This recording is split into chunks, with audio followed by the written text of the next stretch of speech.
하자시는 임신기 여성입니다. 임신기 여성에서는 학습 내용이 크게 세 가지로 우리가 학습을 해볼 수가 있는데, 정상 임신 간호, 고위험 임신 간호, 태아 건강 사정입니다. 태아 건강 사정은 여러 가지 검사들이 많이 진행이 되죠. 무자극 검사라던가 그다음에 양수천자, 산모 소변 검사와 에스트롤 검사 등등 여러 가지 검사가 진행이 되는데, 목적과 그다음에 절차, 그다음에 특히 양수천자에서의 합병증 검사 내용, 이러한 것들을 이해하시면 좋고요. 육모막 검사, 초음파 검사 등에 대해서 여러분들이 요약을 해보시면 좋을 것 같습니다. 이번 시간에는 정상 임신 간호와 고위험 임신 간호를 주요 내용으로 다뤄보도록 하겠습니다. 먼저 정상 임신 간호에 대한 내용은 크게 태아 발달과 인부 생리, 그리고 인부 건강 사정 및 인부와 가족의 사회 심리적 적응에 대해서 다뤄지게 되는데요. 태아 발달은 태아의 발달 과정에서 수정난기, 배아기, 그리고 태아기 이렇게 됩니다. 태아기 같은 경우에는 구주에서 출생시까지로 주요 기관이 성숙해지게 되는데요. 두 번째, 우리가 태아의 구성물에서는 난막, 그 다음 태반, 양수, 제대가 있죠. 그래서 먼저 난막 같은 경우에는 태아와 양수를 둘러싼 두 개의 막을 의미하게 되고, 이 난막 안에 양막과 그 다음에 뭐가 있나요? 육모막이 있죠. 자, 그래서 양막 같은 경우에는 우리가 임신 2주에 생성이 되고, 그에 따라서 어떠한 기능을 가지고 있었죠? 양수 생성 및 양수를 지지하는 기능과 인지질을 생산해서 자궁 수축을 야기하는 프로스타글랜딘을 형성을 하게 됩니다. 자, 그 다음에 이제 육모막 같은 경우에는 난막의 바깥쪽에 불투명한 막을 얘기하게 되는데요. 물질의 이동과 대사 활동을 하게 됩니다. 자, 그 다음에 태반 같은 경우에는 12주경 태반이 완성이 되어서 20주까지 발달을 하게 되는데, 보통 우리가 태반의 기능은 호흡 기능, 명량 공급의 기능, 노폐물 배설, 면역 기능, 보호작용 이러한 것들도 이제 해당이 되고요. 내분비 기능으로는 태반 호르몬의 작용으로서 육모 생식샘 자극 호르몬, 이게 뭐였었나요? HCG였죠. 그래서 육모 생식샘 자극 호르몬 같은 경우에는 임신 반응 검사에 반응을 하게 되고, 사람 태반 젖샘 자극 호르몬이라고 하는 HPL 같은 경우에는 모체의 신진대사를 촉진해서 태아 성장에 필요한 영양을 공급을 하게 됩니다. 그 다음 인슐린에 대한 저항 증가로 태반막을 통과하는 당의 이동을 촉진시키게 되는데요. 인슐린 저항에 문제가 생길 때는 임신성 당뇨병이 생길 수가 있겠죠. 자, 그 다음에 태반의 기능에서 우리가 내분비 기능으로서 태반 호르몬에서 에스트로겐이라고 하는 것이 또 있죠. 에스트로겐 같은 경우에는 유선 및 유방을 발달시키게 되는데, 에스트롤 수준 측정으로 인해서 태반의 기능과 또 태아 상태를 파악을 해볼 수가 있습니다. 자, 그 다음 프로게스테론 같은 경우에는 자궁의 수축을 억제해서 임신을 유지하는 그러한 기능들을 하게 되는데요. 전체적으로 태반의 크기라든가 기능이라든가 그 다음에 조금 전에 나열했던 태반의 기능 중에서도 태반 호르몬의 작용에 대해서 여러분이 잘 이해하시고 암기를 해보시면 되시겠습니다. 자, 그 다음 양수 제대가 있게 되고요. 자, 그 다음 세 번째는 태아의 주요 발달 양상이 있습니다. 이거는 임신 주수에 따라서 주요 발달 양상이 어떻게 되는지를 이해를 해보는 것이 중요한데요. 이를테면 임신 3주에 심장 발달이 시작을 해서 신경관을 형성을 한 후에 중추신경계로 분화가 되고요. 그 다음 6주에서는 간에서 조혈 기능을 시작을 하게 됩니다. 자, 그 다음에 8주에서는 고환과 난소가 구분이 되고요. 12주에서는 성별의 구별이 가능해지면서 신장에서 배뇨가 가능해지게 되죠. 그 다음에 또 솜톱, 발톱 이러한 것들도 나타나게 되고요. 심장 박동에 이제 청진이 가능하게 됩니다. 자, 그 다음에 이제 16주에서는 비장에서 혈액 생성이 활발해지게 되고요. 장에 태변이 있고 또 두피에 머리카락이 나타나거나 그러한 여러 가지 발달 양상에서 이제 차이점이 있겠죠.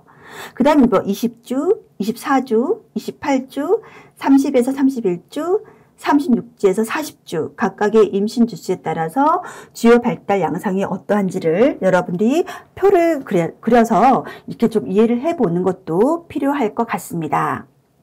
자, 그 다음 우리가 또 살펴보아야 하는 것은 인부의 생리인데요. 임신에 따라서 모성의 신체 변화가 여러 계통에서 나타나게 되죠. 그래서 먼저 생식기계 변화에서는 일단 뭐 자궁의 모양과 크기에서의 이제 변화가 나타나게 되고요.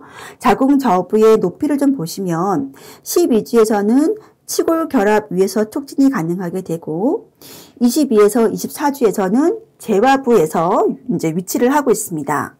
자, 그 다음에 36주에는 검상돌기에 위치를 하고 있고요.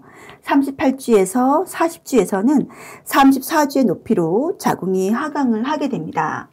자, 그래서 이를테면 우리가 임신 36주인 초임부의 정상적인 자궁저부 위치가 어디가 되는지를 만약에 묻는다라고 한다면 검상돌기 부위가 되겠죠. 자, 그 다음에 뭐 자궁수축이라든가 그 다음에 자궁혈류.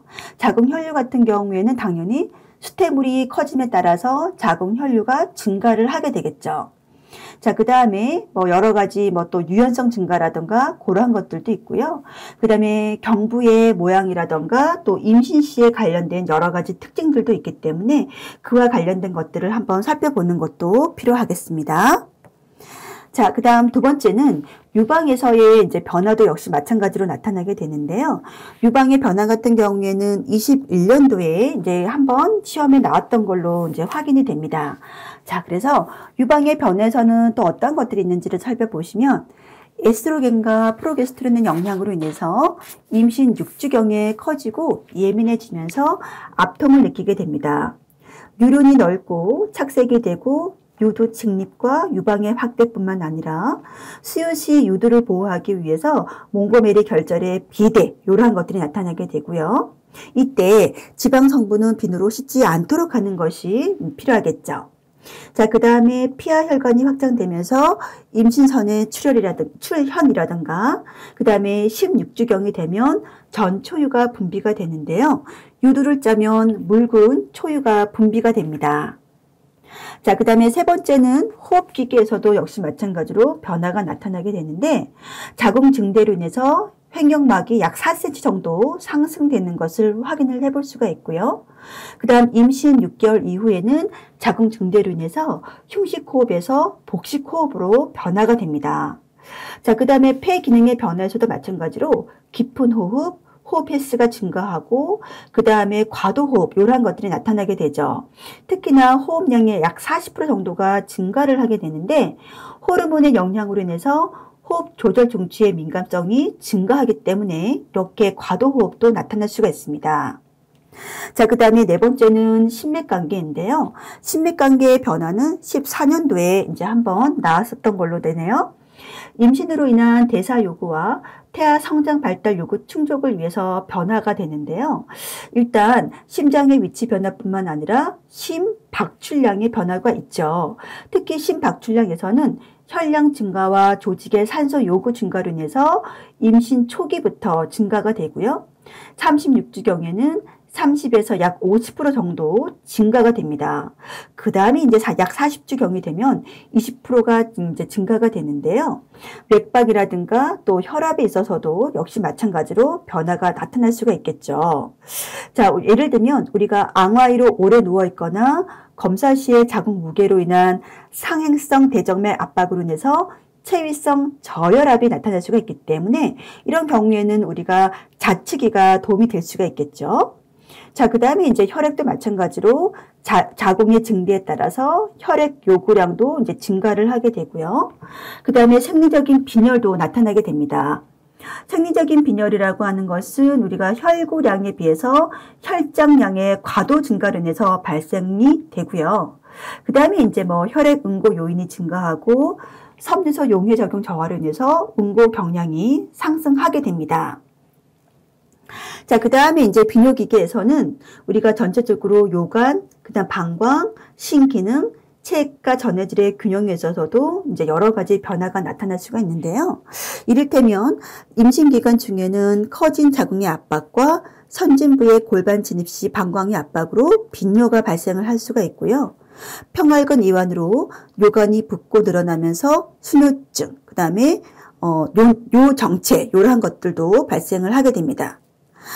방광 긴장도 감소와 방광의 용적이 증가하면서 요실금과 요정체로 인한 감염, 신장의 크기가 증가하고 신혈류량의 증가뿐만 아니라 생리적인 부종의 출현 이러한 것들도 발생을 하게 되죠. 자, 그 다음에 또 뭐가 있을까요? 소화기계가 있습니다.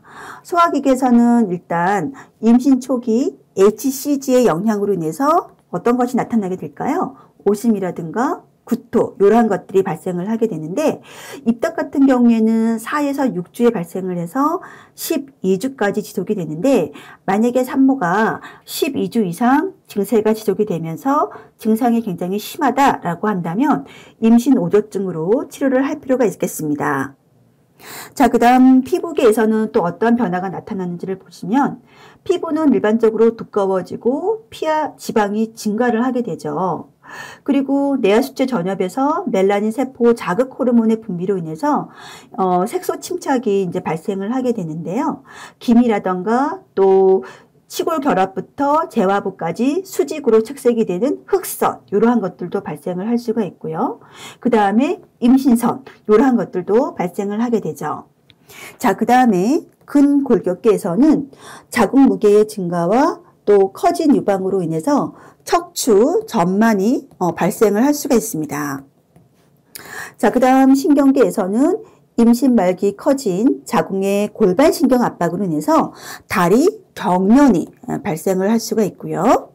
내분비계에서는 임신 시 에스트로겐, 프로게스테론, 육모 생식생 자극 호르몬 등을 분비를 하게 되죠. 자, 그 다음에 이제 대사에서는 어떻게 될까요? 체중 증가가 나타나게 되고요. 에스트로겐하고 프로게스테론의 증가로 인해서 임신성 당뇨 발생의 가능성도 있게 됩니다. 자, 그 다음에 세 번째는 임신의 징후인데요. 임신의 징후에서는 전체적으로 추정적, 가정적, 확정적 징후를 잘 구별해 보는 것이 필요합니다. 그래서 먼저 추정적인 징후는 임신 시 여성 자신이 느끼는 변화와 임신이 아는 경우도 있기 때문에 여러 가지 진단 방법에 기초를 해서 임신 여부를 확인을 해야 되죠. 그래서 이를테면 주관적인 징후로는 무월경, 입덧, 유방의 민감성, 빈뇨 이러한 것들이 나타나게 되고요. 권태, 피로, 체중 증가, 첫 태동, 감정의 변화 등등 이런 것들이 여러 가지 증상과 징후로 나타나게 됩니다. 자, 그 다음에 가정적인 징후는요. 의료진에 의해서 관찰되는 변화를 의미하게 되는데 추정적 징후보다 조금 더 객관적이나 임신이 아닌 증상과 감별을 해야 된대요. 그래서 이를테면 기초체온의 상승이라던가 피부의 변화, 그 다음에 유방의 변화, 복부 증대 이러한 것들도 이제 해당이 되고요. 그 다음에 자궁의 증대, 외음부의 정맥류, 그 다음에 임신 반응 검사 등등 이런 것들이 이제 있게 됩니다. 자, 그 다음에 태아를 정확히 확인할 수 있는 증상을 우리가 확정적 징후라고 얘기를 하게 되는데요. 태아 심음을 통해서 이제 확인을 해볼 수가 있고, 그 다음에 조영수를 통해서 뭐 심장의 움직임을 확인해 본다거나, 또 태아 심음을 청진해 본다거나, 태아 움직임을 촉진해 본다거나, 이러한 것들이 이제 해당이 됩니다. 자, 그 다음에 세 번째는 인부 건강 사정과 간호인데요. 여기에서는 산전 관리 측면을 잘 학습을 해보면 좋을 것 같습니다. 자, 그래서 먼저 예방접종 및 약물 투여에 대해서는 두 번째 내용이 좀 중요하겠죠. 바이러스는 태반을 통과하기 때문에 생바이러스 접종은 피해야 되고요. 풍진, 이하선염, 홍역, 황열, 그다음 수두, 소아마비, 백신 등에 해당이 되죠. 그 다음 인부와 태아의 영양에서는 임신 이전의 영양 요구에서는 엽산의 섭취가 중요한데 특히나 신경관 형성에 있어서 엽산이라고 하는 것은 대단히 중요한 영양소에 해당이 됩니다. 부족했을 때는 신경관의 결함이라던가 여러 가지 선천적인 문제를 나타내기도 하고요. 가임 여성은 하루 엽산 0.4mg의 섭취가 필요하대요. 그래서 이를테면 녹색잎 채소, 전곡류, 과일 이런 것들이 이제 해당이 되고요. 과일에서는 뭐 이렇게 키위라던가 이런 것들이 좀 풍부하게 들어가 있다라고 이제 보시면 됩니다. 자, 두 번째는 임신 중에 영양 요구가 있네요. 임신 중 대사 요구 증가와 중기와 말기에 태아 성장에 따른 영양 요구가 더 커지게 되죠. 그래서 임신 중에 정상 체중 증가는 전 기간 동안 11.4에서 약 15.9kg 정도가 이제 증가되어야 된다라고 보시면 되고요. 너무 많이 체중이 증가하게 되면 우리가 뒤에서 공부를 할 뭐 양수 과다증이라든가 이러한 문제하고 또 우리가 연결시킬 수가 있기 때문에 정상 체중 증가라고 하는 범위도 여러분들이 조금 이해를 하실 필요가 있습니다. 자, 그 다음에 이제 또 뭐가 있을까요? 인부의 건강 사정이 있죠. 인부의 건강 사정에서는 먼저 이제 산과력이 있게 되는데요. 산과력은 뭐 어떤 것들이 이제 해당이 될까요? 산과력은 일단 여러분들이 잘 아는 것처럼 간호력을 사정해 보는 것이 중요하고요. 간호력을 사정을 하는 거에 있어서는 뭐 일반적인 사항, 주호소, 과거력, 가족력 이런 것들도 해당이 되는데 여기에서는 그냥 우리가 산과력만 좀 보도록 할게요. 출산 주수, 분만 장소, 분만 형태, 임신 관련 합병증과 출생아 체중, 건강 상태, 유산 시기 및 합병증 등에 대해서도 우리가 산과력을 가지고 여러 가지 내용들을 우리가 사정을 해볼 수가 있습니다. 특히 산과력의 표현은 20년, 22년, 24년도에 기출문제로 되어져 있기 때문에 산과력의 표현을 여러분들이 너무나 잘 알고 있을 내용 같기는 하지만 다시 한번 조금 이야기를 해보면 먼저 5자리에서는 우리가 G, T, P, A, L 이라고 이제 각각 표기를 하게 되는데요. 총 임신수, 그 다음에 이제 만삭 분만수, 그 다음에 조기 분만수, 유산수, 현재 생존아 수 이렇게 됩니다. 그래서 우리가 5자리 숫자로 표현을 할 수가 있고요. 자, 총 임신수일 때는 현재 임신을 포함을 해서 우리가 5자리로 이제 산과력을 표현을 해볼 수가 있고요. 4자리로서 우리가 산과력을 표현을 할 때는 만삭 분만수, 그 다음에 조기 분만수, 그 다음에 유산수, 그 다음에 현재 생존하는 현재 생존하는 이제 아이의 수 이렇게 가지고 4개의 이제 자리로 산과력을 표현을 해볼 수가 있습니다. 자, 그 다음에 이제 2자리에서 우리가 산과력을 표현할 때는 임신수와 그 다음에 출산수 이렇게 되어져 있죠. 그래서 이를테면 우리가 쌍둥이 1회 임신으로 1회 분만을 했다. 그러면 쌍둥이일 때는 아이가 2명이잖아요. 그럼 이렇게 우리가 이제 표기를 할 수가 있고요. 처음 임신을 해서 만삭의 아이를 낳았다라고 한다면 이렇게 우리가 표기를 할 수가 있겠죠. 그래서 산과력에 대한 표현을 전체적으로 잘 이해를 하고 있으면 좋겠습니다. 자, 그 다음에 이제 신체 검진이 있는데요. 신체 검진은 뭐 키, 체중, 혈압, 활력 징후, 부종, 영양 상태 이러한 것들을 우리가 각각 사정을 해볼 수가 있고 자궁저부의 높이를 측정을 해야 되는데요. 특히나 자궁저부의 높이를 측정을 하는 것은 태아의 성장과 임신 기간의 확인을 하기 위해서 굉장히 중요한 이제 신체 검진에 해당이 되죠. 그 다음에 이제 복부둘레 측정이라든가 태아 심음의 청진 이러한 것들이 해당이 되는데 태아 심음 청진을 할 때는 태아의 등 부위에서 잘 길리게 되고요.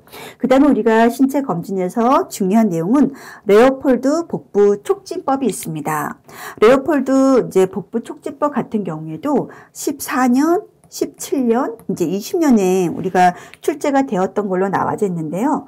레오폴드 복부 촉진에 있어서는 먼저 준비 단계가 있죠. 그래서 먼저 산모의 방광을 비우고 똑바로 누워서 무릎을 구부리고 복부를 이완시키는 것이 필요합니다. 자, 그 다음에 이제 복부 촉진 단계가 있는데요. 1단계에서는 자궁저부의 촉진. 그래서 여기에서는 태 위와 머리와 엉덩이를 확인을 할 수가 있고요. 2단계에서는 자궁의 좌우를 촉진을 해볼 수가 있는데 등과 팔다리를 구분을 할 수가 있습니다. 3단계에서는 치골 상부를 촉진하게 되고 태위, 태양의 결정, 진입 여부를 확인을 해볼 수가 있고요. 4단계에서는 치골 상부를 깊숙이 촉진을 하게 되는데 신전, 굴곡, 함입, 선진부를 파악을 해볼 수가 있어요. 자, 그러면 우리가 지금까지 살펴본 내용을 몇 문제로 좀 이제 우리가 좀 풀어서 이야기를 해볼 건데, 첫 번째 나와져 있는 것은 뭘까요? 레오폴드 복부 촉진법에 대해서 문제를 지금 이야기를 하고 있네요. 자, 그래서 36주 인부에게 레오폴드 촉진을 하였다. 1단계에서 태아 부분이 둥글고 단단하게 만져지면서 2단계에서 왼쪽에서는 단단하고 부드러운 부드러운 덩어리와 오른쪽에서는 작고 불규칙한 움직이는 덩어리가 촉지가 되고 3단계에서는 골반 입구의 위에서 불규칙하고 덜 단단한 덩어리가 촉지되었다. 그렇다면 이 태아의 선진 부위는 어디가 될까? 이렇게 지금 질문을 하고 있는데요. 레오폴드 복부 촉진법의 1단계에서는 자궁 저부에 위치한 태아 부분을 확인을 한다라고 얘기를 했잖아요. 그래서 1단계에서 태아 부분이 둥글고 단단하게 만져지면 어디가 될까요? 머리에 해당이 되겠죠. 그리고 둔위이면서 불규칙한 모양의 덩어리가 촉지가 되면 엉덩이로 두위가 되겠죠. 2단계에서 한쪽에서 단단하고 부드러운 덩어리, 그럼 여기는 등이 되겠고요. 반대쪽에서 작고 불규칙한 움직이는 덩어리라고 한다면 이제 사지가 되겠죠. 그래서 그렇게 촉지가 되면 종미라고 얘기를 할 수가 있고요. 3단계에서는 골반 진입과 태세를 확인을 하게 되는데 움직이고 또 부구감이 있으면서 진입하지 않은 것이고 불규칙한 덩어리가 촉지가 되면 도니, 작고 단단한 것이 촉지가 되면 두위가 됩니다. 그러면 여기에서는 답이 뭘까요? 당연히 둔위가 되겠죠. 자, 그 다음 두 번째는 임신 34주 인부에게 앙화이를 취하도록 하고 레오폴드 복부 촉진을 실시하고 있습니다. 갑자기 인부가 현기증을 호소하면서 피부가 창백하고 차갑게 느껴졌으며 또 혈압은 100에 60으로 측정이 되었대요. 그래서 우선적으로 취해야 할 간호중재가 무엇이냐라고 질문을 하고 있는데요. 결국 여기에서는 임신 중에 앙화이를 취하게 되면 자궁이 대정맥을 압박을 하게 되잖아요.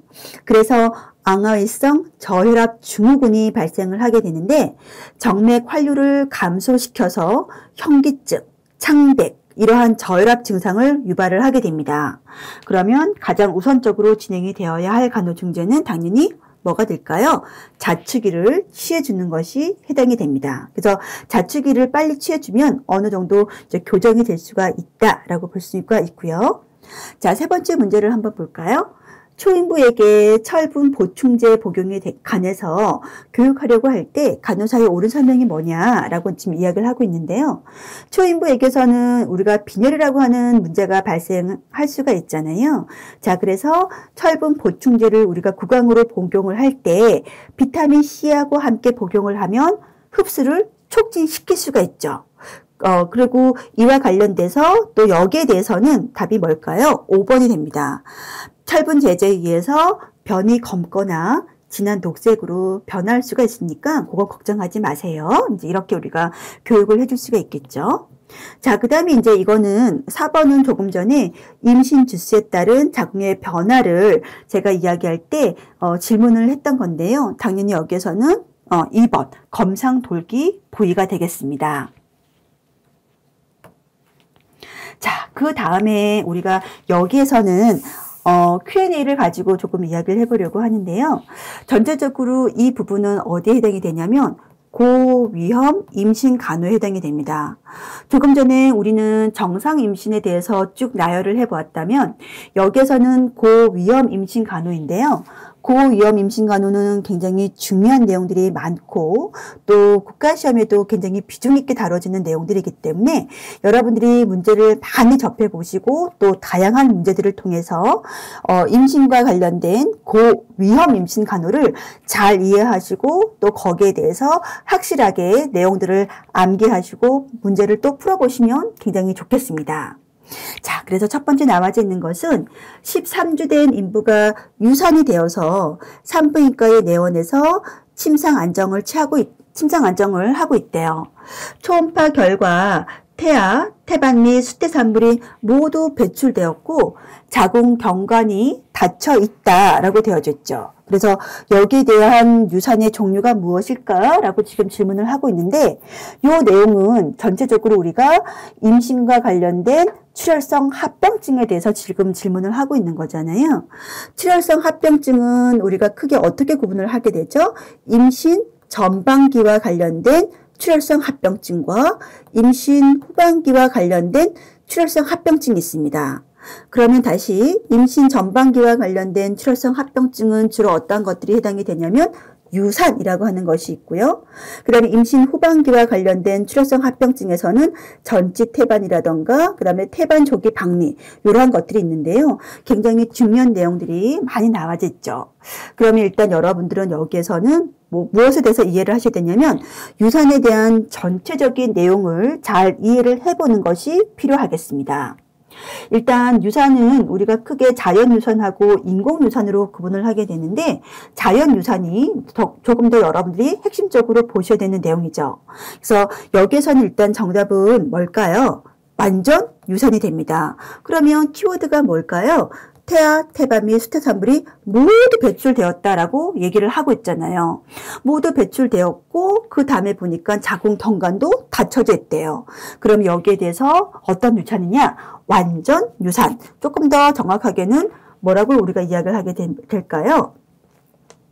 네, 맞아요. 완전 유산. 이렇게 되네요. 그래서 수태산물이 완전하게 배출이 되면서 경관 계대에 있어서는 닫혀 있는 것을 살펴볼 필요가 있고 또 자궁 수축이 잘 되어서 출혈이 없고 감염되지 않았다면 더 필요한 간호는 이제 없는 그런 특징을 가지고 있습니다. 그 다음에 이제 여기 두 번째 나와져 있는 절박 유산이 있는데요. 절박 유산 같은 경우에는 출혈량이 약간이기는 하지만 조직 배출이 없고 그 다음에 경관의 계대가 닫혀져 있는 것을 볼 수가 있는데 임신 초기 약간의 질출혈 시 적절한 치료와 침상 안정을 통해서는 임신 유지가 가능합니다. 그런데 이때 절박 유산이다라고 한다면 자궁 수축 및 통증에서는 경한 것을 나타내고 있기는 하지만 성관계를 금지를 해야 되고 또 거기에 따라서 회음 패드를 모아서 배출물을 잘 관찰을 할 수가 있으셔야겠죠. 자, 그 다음에 또 뭐가 있냐면 계류유산이 또 3번에 나와져 있네요. 계류유산 같은 경우에는 태아가 사망한 후 자궁 내에 존재를 하고 있으면서 임신을 종결시켜야 되겠죠. 그래서 임신 반응 검사가 양성에서 음성으로 바뀌게 되고요. 파동성 혈액 응고 장애, 그 다음에 저섬유소 혈증의 발생 위험이 이제 있게 됩니다. 출혈량은 약간이면서 자궁 수축 및 통증은 없고요. 조직의 배출도 없으면서 경관 계대가 이제 닫혀져 있는 것을 확인해 볼 수가 있겠죠. 자, 그 다음에 이제 불가피 유산, 불완전 유산 이러한 것들이 각각 나와져 있는데요. 여러분들이 유산의 종류별 특징과 간호를 서로 연결해서 공부를 해보는 것이 필요합니다. 자, 그 다음에 두 번째는 초임부인 김 씨는 임신 11주로 갑자기 암적색의 질출혈이 발생을 하게 되고 오심과 구토, 편측성 복부 통증을 호소하면서 배꼽 주위가 푸르스름한 색으로 바뀌어 있음을 발견을 했대요. 진단 시 초음파상 자궁 내 태아낭이 없음이 발견이 되었고 김 씨 부인의 증상을 통해서 추측할 수 있는 문제가 무엇이냐라고 지금 이야기를 하고 있는데요. 여기는 답이 뭘까요? 3번. 자궁외 임신이 되겠습니다. 자궁외 임신은 말 그대로 수정란이 자궁강 이외에 그 착상이 되는 것을 의미하게 되는데 보통 우리가 난간 임신이 가장 많죠. 그래서 난간 팽대가 약 90% 정도라고 이제 이야기를 하게 되는데요. 뭐 난관의 협착이라든가 폐쇄, 그다음에 뭐 자궁 내막증, 인공 유산에 뭐 가거력이 있다거나 자궁 내 장치 등등 이러한 것들이 자궁 외 임신을 유발시킬 수 있는 원인이다라고 얘기를 하게 되고요. 우리가 뭐 증상으로는 여러 것들이 나타나게 되는데 자궁 외 임신에 대한 증상에 대해서 여러분들이 잘 학습을 하셔야 됩니다. 그래서 어떠한 것들이 있게 되냐면 뭐 12주 이내에 복강 내 출혈이 되는 경우가 많이 있고요. 급성 시에는 칼로 찌르는 듯한 급격한 편측성의 복부 통증과 그 다음에 암갈색의 질출혈이 나타나게 되면서 출혈이 심하면 저혈압, 빈맥, 또 혈색소와 혈자판이 감소되고 배교가 상승되는 그런 것들도 나타나게 됩니다. 자, 그 다음에 이제 혈액이 고여 있어서 배꼽 주변이 푸르스름한 색으로 바뀌게 되는 그러한 문제들도 발생을 하게 되는데 그러면 치료는 어떻게 될까요? 일단 첫 번째로는 여러분들이 잘 아는 것처럼 메토트렉세이트라고 하는 MTX라고 우리가 기재를 할 수가 있죠. 표기를 할 때. 그래서 이 메토트렉세이트라고 하는 약물을 투여를 해줄 수가 있는데요. 이 약물은 어떤 기전이 있냐면 엽산 기량제에 해당이 되고 육모막 세포를 파괴해서 이제 흡수되게 하는 그러한 약리 기전을 가지고 있습니다. 만약에 이렇게 메토트렉세이트라고 하는 약물을 썼음에도 불구하고 잘 안 되면 위치와 그 다음에 필요에 따라서 난관 절제술, 그 다음에 자궁 적출술 등등 이러한 것들도 시행을 해볼 수가 있습니다. 자, 그 다음 3번은 임신 37주 된 인부가 질출혈이 있어서 내원을 했는데요. 검사 결과 태아 심박동수가 90회, 초음파상 자궁 경부의 내골을 태반이 완전히 덮고 있는 것이 확인되었대요. 그럼 적절한 간호 중재는 무엇이냐라고 했는데 여기서 중요한 키워드는 뭘까요? 당연히 이거가 되겠죠. 자, 그래서 자궁 경부의 내골을 태반이 완전히 덮고 있다라고 되어져 있으면 이거는 뭐라고 여러분들 생각할 수가 있어요? 전치태반. 그렇죠. 자, 그래서 전치태반 같은 경우에는 어떻게 하는 것이 필요해요? 즉시 제왕 절개 분만을 실시를 하게 됩니다. 네. 자, 그 다음에 이제 또 우리가 이제 네 번째에서는 임신성 고혈압 인부에게 황산 마그네슘을 투여하고 있는 중에 투여를 중단해야 되는 경우가 무엇이냐라고 질문을 했죠.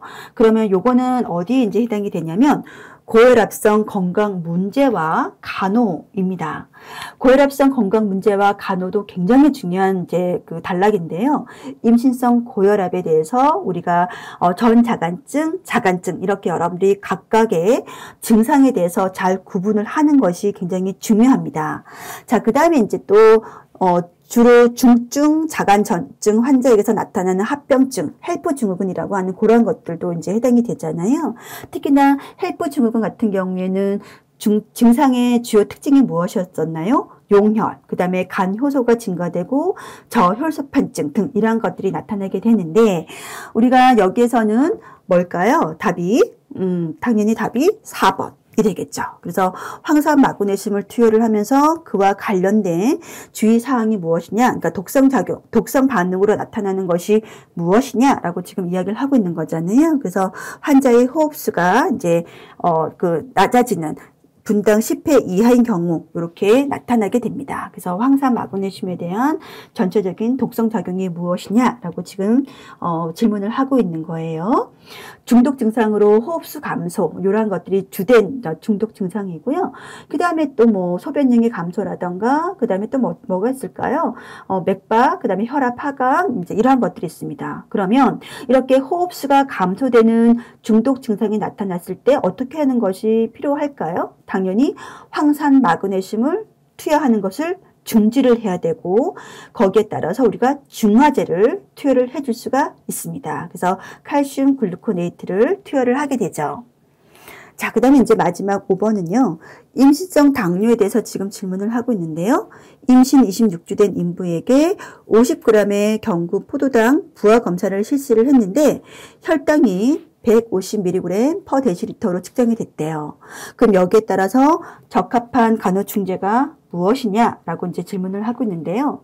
내과적 건강 문제와 간호에서는 임신성 당뇨가 굉장히 중요한 건강 문제였었죠. 이것도 마찬가지로 국가시험에 굉장히 잘 나오는 내용이기 때문에 당뇨병이 임신에 미치는 영향 이러한 것들도 잘 기억을 하시고 그 다음에 임신성 당뇨 간호 사정 및 진단 방법에 대해서도 잘 이해를 하셔야 됩니다.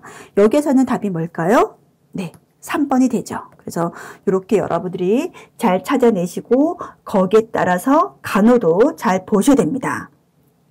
그래서 이를테면 우리가 간호에서는 적합한 칼로리와 영양을 섭취하는 식이 조절도 필요하게 되고요. 그 다음에 자가혈당 측정과 그 다음에 소변 검사, 필요시에는 인슐린 투여, 규칙적인 운동, 규칙적인 태아 상태를 사정해 보는 것도 필요하고 그 다음에 뭐 분만 후에 신생아의 저혈당 증상을 확인하는 것도 필요하겠죠. 그럼 저혈당이다 라고 한다면 뭐 포도당을 투여해 준다거나 이런 것들도 이제 해당이 되겠죠. 자, 그 다음에 이제 또 뭐가 있냐면 우리가 시간 관계상 여기에서 우리가 관련된 내용을 종료를 하기는 하겠지만 추가적으로 또 무엇이 있게 되냐면 빈혈이라고 하는 문제도 있고요. 그 다음에 감염성 건강 문제와 관련된 문제도 있을 거고 그 다음에 이제 여러분들이 전체적으로 핵심 내용을 좀 요약을 해 보았을 때는 임신 전반기와 후반기의 출혈성 문제에 대해서 잘 분류를 하시고 임신성 고혈압, 임신성 당뇨, 그 다음에 이제 심장질환. 우리가 이번 시간에는 다루진 않았지만 심장질환까지 여러분들 잘 학습을 하셔야 됩니다. 이 내용은 우리가 특히 고위험과 관련된 내용은 국가시험에 굉장히 비중 있게 다뤄지는 내용이기 때문에 고위험 임신간호, 고위험 분만간호, 그 다음에 고위험 이제 뭐 산후간호 이러한 것들을 여러분들 잘 이해하셔야 돼요. 자, 오늘은 여기까지 하도록 하겠습니다. 수고 많으셨습니다.